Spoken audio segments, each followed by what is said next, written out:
Hey everyone, Tactics here with another Keystone Legend Route Walkthrough, where in this video, we've got the Theater of Pain. I'm going to show off some adjusted pulls, as well as some commonly used skips to hopefully help you unlock your dungeon teleports and get your 3k mount.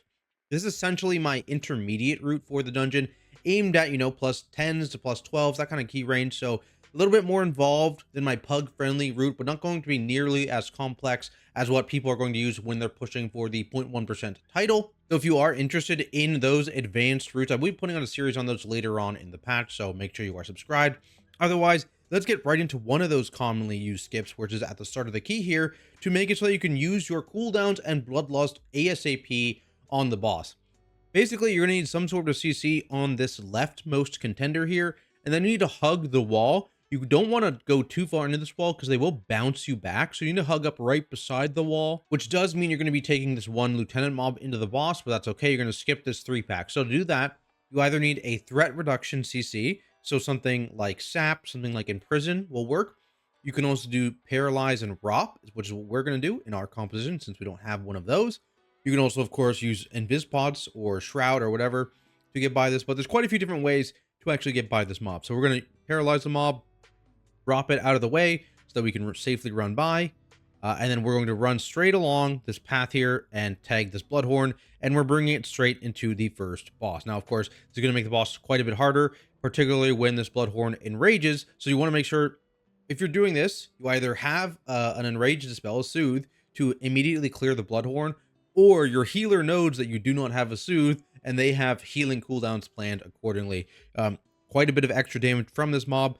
We end up just, I believe we're evenly cleaving here. We're not necessarily focusing anything. The Bloodhorn has way less health than the boss itself. And I'll speed up here a little bit. So it's not super difficult to just die way earlier than everything else. And you're just trying to even cleave this boss with the changes they've made to this boss in the expansion of War Within here, Season 2. Noxious Spores is the area denial ability. So off the start, you can see we did group up towards one side of the arena. We dropped all of our puddles there, and we're just rotating around the room kind of clockwise together, loosely spread so we don't cleave each other with the circles here. And then we're just keeping kicks on Satho. It's mostly tank damage. And the only other thing to be aware of outside of what this is for our positioning is making sure you're handling that Withering Touch right. So this is one of those dual magic debuffs that go out. So your healer can instant dispel one. Obviously, if you have mass dispel from a priest, that can clear both. Revival from a monk can clear both. But otherwise, you're going to be left with one. And so the person who has that extra debuff is going to either want to use a cleanse of their own if they're a dwarf. Either they can use a defensive, or the other thing I forgot to mention actually was warlocks and imp dispel. So a few ways to potentially deal with this debuff. Just be aware of that. Your healer try and remove one ASAP, but the other person's going to be left with most of the duration, if not all of the duration of theirs. So keep that in mind. And again, just continuing rotating around the room, filling up, about a fifth of it, I guess, each time. And by the time you get all the way around, if you even get all the way around before you kill the boss, it should be gone. But again, the whole goal of this strategy is to get as much damage into the bosses here as possible, because you just start the key and immediately pull them, which is really nice. We're gonna fast forward, head downstairs, excuse me. We're gonna head into Zav's wing first. Really, there's not like a huge deal. The goal, kind of, especially on higher keys, is going to be to try and get your next Bloodlust on CD onto Zav. That's kind of the goal. And so if the first boss is a little bit longer and this whole trash area is a little bit longer, that tends to work out. I think we're going to be a bit too fast in this run, but that is kind of the goal with the pathing here. First pull, Arbalest is a scary mob. We're basically focusing this Arbalest down and then tagging the mini boss. For complete and total safety, you could just kill the Arbalest first if you wanted. This is a little bit more in terms of DPS value, spreading ignites and all that stuff, right? Pulling everything in at once. Then we're on the big mob here. The conscripts basically only hit the tank, so not a big deal. In terms of the mini boss RNG here, people have spent a lot of time trying to figure out how do you get each mini bosses. There's a lot of tinfoil theories. To my knowledge, there's been no confirmation of exactly how spawning the mini bosses works. So it's just kind of RNG when you walk in. Luckily, Blizzard has tuned them to be pretty decently or pretty similar, sorry. So it's not like a huge variance between them, especially now, they made Doe Kick have an AoE ability when he previously didn't, added a bunch of abilities across all the mini bosses. So they're all pretty similar now.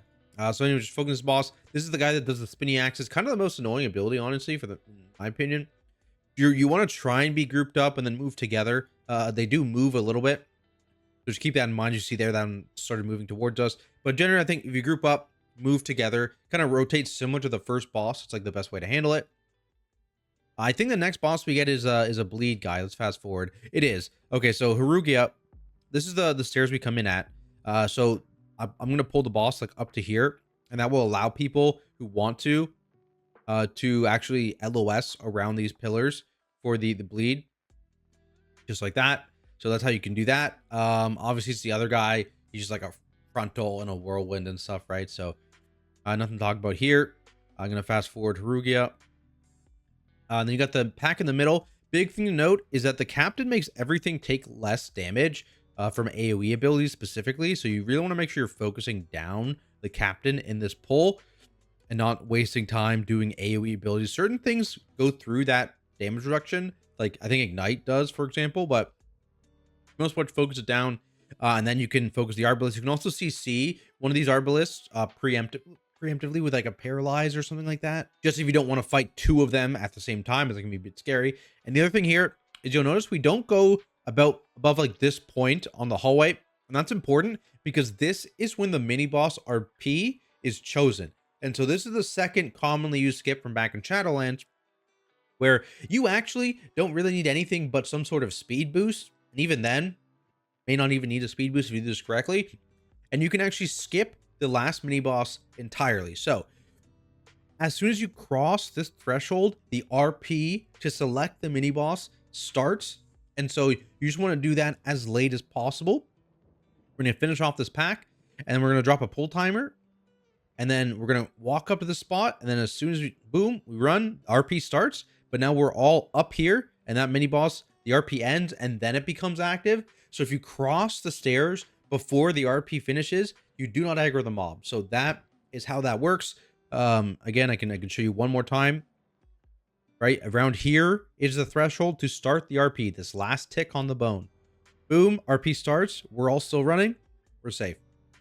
And again, the eventual goal on a higher key, like push keys, is to have this be your second Bloodlust. We're obviously very early. So our Bloodlust is going to be a bit off. That's totally fine. If you wanted to line this up better, you could probably go do like one of the other wings first if you're not scared of the other wings, and then do this guy second, and that would line up your lust, surely. In terms of this boss, there's not really a lot of weird things.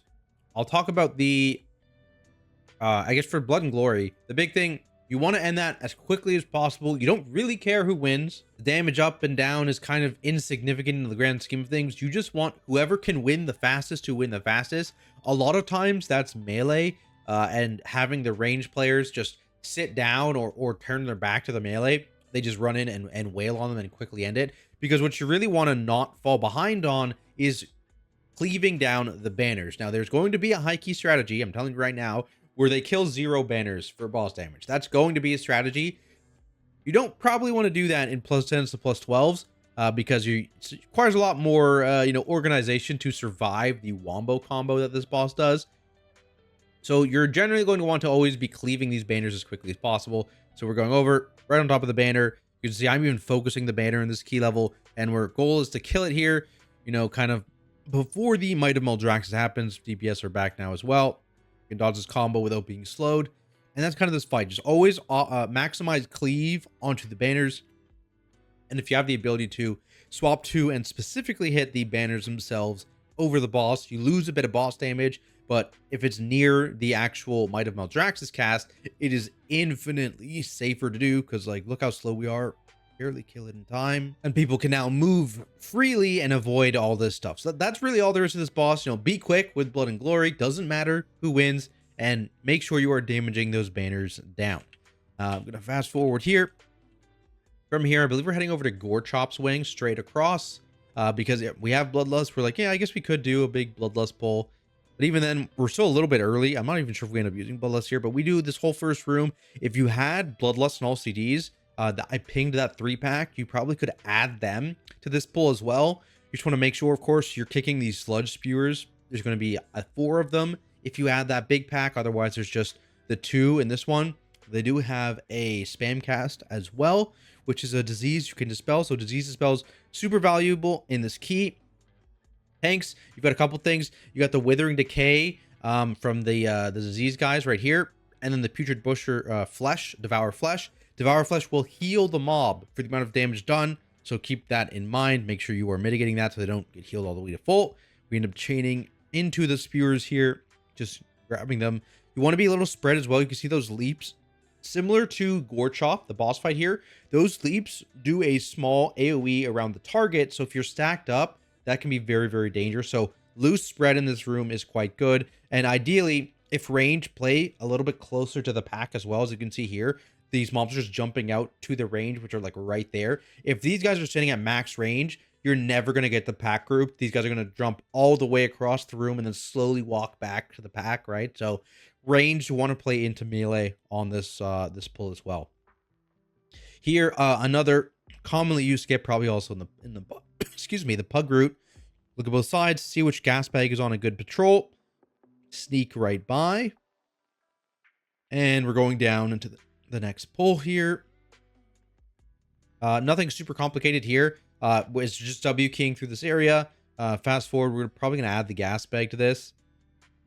We might lust at some point. I actually don't know what we're going to do with our lust in this pull. In this key, we're going a little bit too fast to get any decent lust. Rotating around here, dropping all the puddles. Just watch this guy does a frontal in front and behind them. So it can be a little scary, especially with the puddles as area denial. And we're just going to slowly drag him through this hallway, add mobs, waiting for our hunter buddy. He's going into boss with us. Boom, boss. Here's the lust, found it with some mobs, with all CDs, get some Gorechop damage. For Gorechop, the biggest thing I see is these leftovers tend to kind of own people. Again, like I was talking about, they leap, they do a bit of a AoE around the target. So if you're stacked, it's a lot of damage. But even then, just the leaps on its own is quite dangerous. So what you're going to see us do here, I don't think on this one, but on the next one potentially, is you can use, especially point and click CCs, to CC the farthest leftover, and they have this debuff which is constantly causes their health to decay. So it's kind of like the mobs on the last boss of Priory, where if you CC them long enough, they will just die. And so on one of these later sets, what we're going to do, I think our monk is going to throw out a paralysis on the far one, and it's just going to decay. And you know, the more point and click CCs like that you have, the more of them you can just leave off in the corner to die on their own. So, you know, mass entangling roots is really, really good. Paralyze is obviously really good. You can pre-place a freezing trap as a hunter because these openings have kind of set position, so that works sometimes. You'll get some of the people with that. But anything that CCs very, very quickly, anything with a cast time, right? Like Shackle Undead, for example, is kind of hard to land because you have to cast it. Blind from rogues is nice, but a lot of times we're going to be running AoE blind, so there's what I'm talking about. Paralyzed in the corner, and then also obviously, you know, clears up the middle of your room from those puddles. Now, in terms of how else you can manage puddles, I think my recommendation is, you know, trying to use things like knockbacks or stuns when these guys are on existing puddles, just to try and get these puddles down into one spot instead of a line of puddles. But that's really it for that boss fight, right? Like, there's not really a lot. It's all about managing those ads. So the better you can do that, the easier that boss fight is going to be. And so CCing the ads and using crowd control on any ads that you do have to kill to try and group up those puddles are the best ways to do that. Moving on here, got a nice and big pull. I think we're going to go all the way here with the souls. All these souls through, and we're going to group them up on top of the big soul guy at the end. Again, a lot of pug groups probably won't do this all together because it's a bit scary, because now at this point we need to make sure that, one, we were fast on the way through, and two, now we're going to be getting AoE CCs, interrupts on a lot of things. We throw out the binding shot, the leg sweep. This soul storm, Remember, the dangerous thing about this mob is it throws out this curse here, which is a shadow damage amp, and then it does soul storm, which is a huge amount of shadow damage of the channel. Plus, all these souls also deal shadow damage with their random target channels. So whoever has this debuff, if you cannot curse to spell it, you need to be kind of scared for your life and use an extra defensive than everyone else for sure. Otherwise, the soul storm should be able to be handled by your healer. Just the people with the debuffs will need some extra love and defensive usage. And you see everything just kind of dies. Don't really have more than the one soul storm. Might start getting this ticks of the second one, but for the most part, this mob just kind of dies. And we grab our orb here, and we're going right. So we're gonna get a little 2-pack here. These bone maguses now only just spam cast the bone spear, which is a one-shot on a lot of difficulties. So make sure you are kicking that. The shield they have is purgeable, but it's also spell stealable. So if you have a mage in your group, they can just build up this giant shield, going from pack to pack to pack, picking up all these bone magus shields. It's really nice actually for their durability, especially because this goes straight into another one of those soul stormers. In terms of kicks, we're generally just having a kick rotation on one mob, so on this magus, and then I, as the paladin, I'm going to be soul kicking the soulbinder. If you didn't have this, what you would probably want to do is let the bolts go off, kick the volley, have one person assigned to kick the volley, and then you have the rest of the kick rotation on the bone spears, because people will survive getting hit by the bolts, but the bone spears are still a one-shot. Killing this pack, like I said, we're going right again.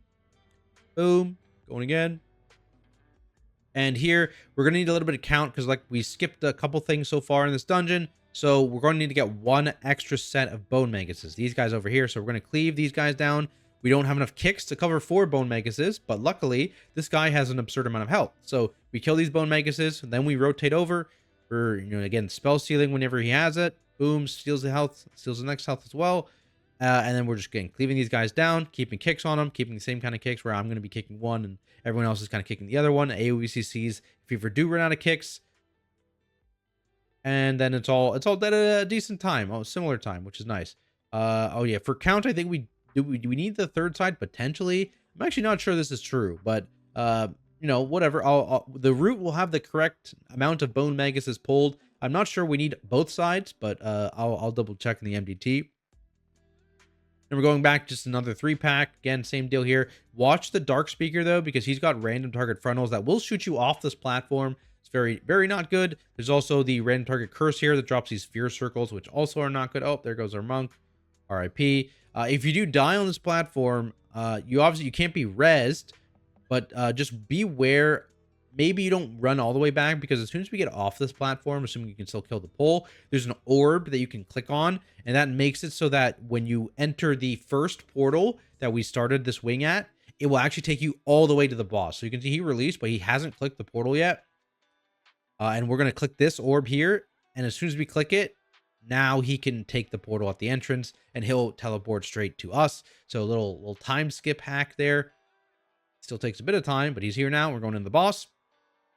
Now, stationary boss here, main difference on this boss fight, it used to be one of those double dispel bosses. It no longer is. It still puts out the well on 2 players, but now this is just unavoidable damage, so you just want to make sure you're away. Tank, just kind of have a spot to point your frontal away from people. Keep it stationary so that people can avoid it. You see, I didn't really move there, and then this person could adapt and move to the side.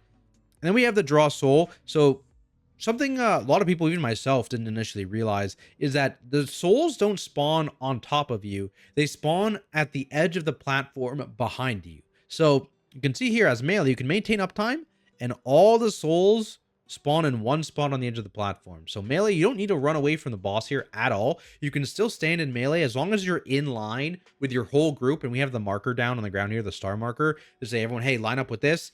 And as long as you do that, everyone does that.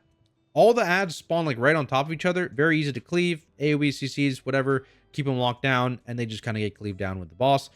For melee, right, you kind of have to do this bouncing in and out of melee or running with the orbs. Tanks don't really need to do that. There's not a lot of tank damage on this fight, and you're generally tanky enough to step through the orb like this as a tank player. So tank privilege gets to stay the whole time, not really moving too much. Ranged, you generally want to be on the outside because he did this one movement here, and look how long before he has to do another movement, right? These orbs are super far away, so the further out you are personally ranged, the better for you, the less you have to move. So that's generally all the kind of positioning tips I have. Big one is definitely this draw soul one, though. Melee, stay in melee, just line up, even if you have a little bit off, right? Like this is all still pretty grouped up. hard trap down and just get it down. That brings us to the last boss, I believe. You can see we are a few percent down, and that is because we are going to pull these mobs while we're doing this RP. So right, we come up here, you got 30 seconds of RP. So we're going to pull these mobs, start hitting them, start dragging them towards the boss a little bit more. And then as soon as the boss RP ends, we're going to pull them along with the boss. We also have all of our cooldowns, as you can see. We have Bloodlust available here. Now, we talked about this boss in my hardest bosses video. So if you are actually struggling on killing this boss, you probably don't want to Bloodlust on pull. You want to start pooling damage as soon as you get close to 50%, pooling CDs. And then as soon as you hit that 50% threshold or shortly after it, once you get CDs, you want to use your CDs and Bloodlust from 50% to 0, because that is the phase where it starts kind of like ramping difficulty, right? You have all the abilities plus the ghost plus passive ticking damage. So that's kind of, if you're struggling with this boss fight, when you would want to do it optimally. We again are not too worried about it on this key level. We have all of our damage on pull with extra mobs, so we're just going to pop Bloodlust here and burn the boss quickly. Reaping Scythe, super dangerous ability. Tanks, you need a defensive rotation on that, especially as you start getting above a 10 with like Tyrannical onto it. 12s and ups, you're going to want a really solid defensive rotation. Grasping Rift difficulty is very variable depending on where this rift spawns. If it spawns very close to you or on top of you, that is super dangerous. You need to save move speed and personals for it. If it spawns a decent distance away, you're kind of chilling. It's not a big deal. Big note though is the damage is really tied to this debuff, the add debuff, the Manifest Death. That is where a lot of the damage is coming from. So that is where healers, want to make sure that you have some coverage for. You are ready to heal up that dot. And then once you spawn these adds, the general rule is to try and get your own kick or CC. You can see like the monk knocked his in. I kicked mine. Generally people are kicking their own. And they all just get cleaved down under the boss. Having some way to CC them towards the boss or kick them and get them to walk into the boss is just very valuable for grouping them. And then you can use things like AoE stuns or whatever to keep them locked down while you're there. Other thing, no, we pushed the boss here at 50%. You can see how much damage we took. I'm going to rewind again. You can see how much damage you take from this hit. Boom. So again, as key level goes up, you're going to want to have a defensive prepped on that cast. It's going to absolutely own you. So be aware of that. It's only a one-time thing that happens, once when you push the boss to 50%, he casts it. So you want to make sure you have defensive prep for that. And then this is sort of where the boss cadence resets. No matter what just happened, you see we're literally in the middle of a rift here. Despite that, the cadence, once you push below 50%, it always is a reset and does the same thing. So if you just had a Reaping Scythe, doesn't matter. You're about to get another Reaping Scythe. So tanks, be aware of that. That's really the scariest one for people just randomly falling over, right? If you have a plan for these Reaping Scythes, you're kind of used to the cadence, and then you push 50% right after a Reaping Scythe, and you're not ready for the immediate new Reaping Scythe cast, catch people off guard. So just be aware of that. Otherwise, again, we're just kind of playing along the perimeter. I have a lot more tips, in that hardest boss guide video, so check it out. And you're mostly just trying to avoid all of these ghosts skirting around the edge of the room. And again, heavy movement if you have to during a rift. This is also, again, one of the bad combos. This is where you want to use defensives and have healing CDs prepped for the circles overlapping with the rift. And then with these guys, we've got tolls, got knocks, binding shots. Just keep them all locked down. Be careful. I think this is where I get bounced. Yeah.